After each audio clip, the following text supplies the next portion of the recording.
This is my entry into the Visual Snow community, the online Visual Snow community.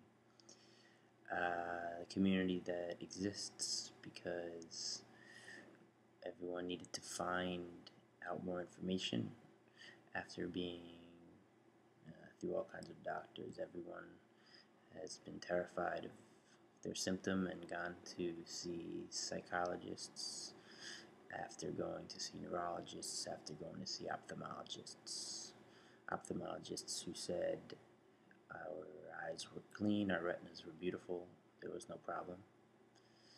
Clearly they don't see what we see. To neurologists who took a picture of our brain and said everything in there is cool.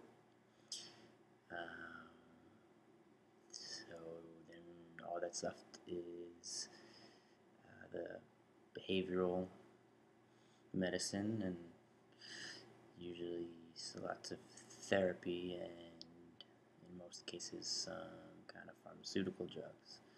So I have also been through down all those paths, usually chunks at a time. And the real problem with the snow, as it affects my life anyway, since this is my story, is the isolation of it all. It's very difficult to have conversations and interactions with people, even though people closest to you, when there's chaos and abnormality and disturbance in your vision while you're talking to them. It's very distracting and very scary. So in order to maintain face and not let on all the time that you're terrified or confused or just distracted, it's a real effort, which is very draining and leads you to be very exhausted. And aside from that, you feel like no one's going through what you're going through. No one could possibly understand what you're going through. So you are forced into this lonely place.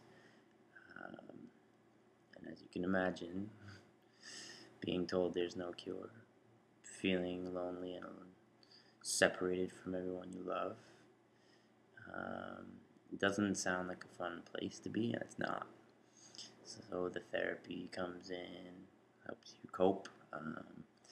Depending on your specific situation, there's probably some drugs involved, and to help, deal, not cure.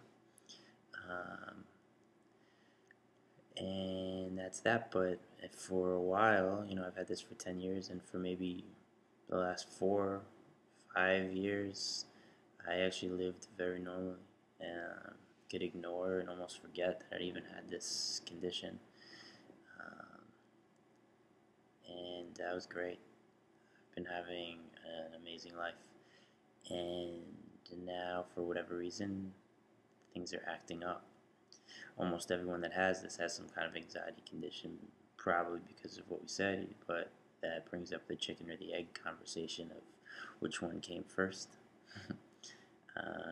Did anxiety create this strange symptom to separate us from the rest of the world, maybe to protect ourselves from the world in some screwed up defense mechanism to stretch, but who knows? Or do we just have this crazy, weird, static symptom that creates a fear and an anxiety in us? And either way, one makes the other one worse, and so on and so on. So settling them down becomes very difficult. So I am back now because, as you guessed, my symptoms have come back a little significantly harder. It's much harder to ignore now, and it's giving me a very hard time. So, going back to therapy and back on some of my drugs that may have helped the first time and the second time, and hopefully the third time's a charm, and this will be the last time. But my hope comes from that I kind of got through this before to a point that was totally livable, and so if that should give you guys some hope too.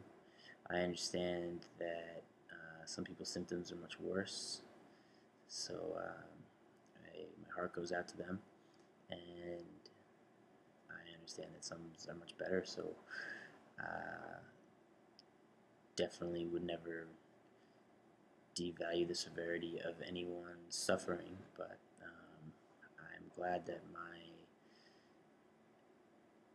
condition specifically has been somewhat livable, and still, while scary, is not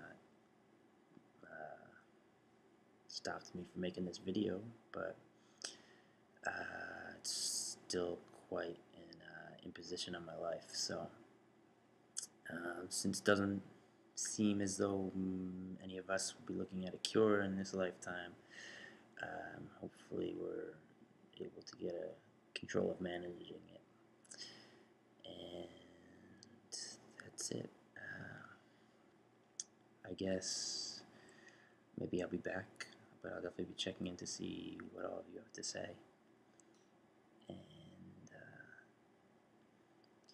And rock and roll. Cheers.